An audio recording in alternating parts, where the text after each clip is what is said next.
Hi, Karina Gardner here, and today is the quickest lesson. I'm going to show you how to change your document from RGB to CMYK. So this is going to be super fast, but it's like one of those hiccups that if you don't know where it is, it's a pain. So before I get started, I wanted to let you know that Design Bootcamp is coming up, and if you're not part of it, you are missing out. It is 5 days of learning how to design and the strategies that you need to become a paid designer and make a lot of money doing it.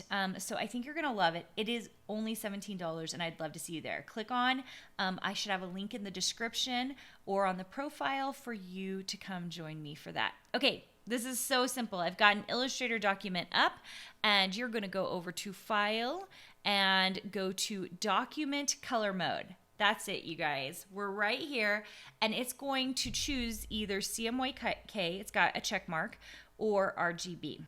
Okay, so this document is already CMYK. You can change it to RGB. Now, what's the difference, you ask? Okay, now I'm just going to go back into it because I want you to see that it's changed.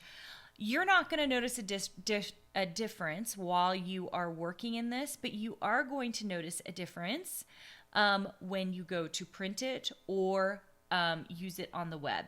So if you are on the web, please use RGB. If you are going to print it, use CMYK. You'll notice I almost always start with CMYK. And that's because I do a lot of prints for different organizations.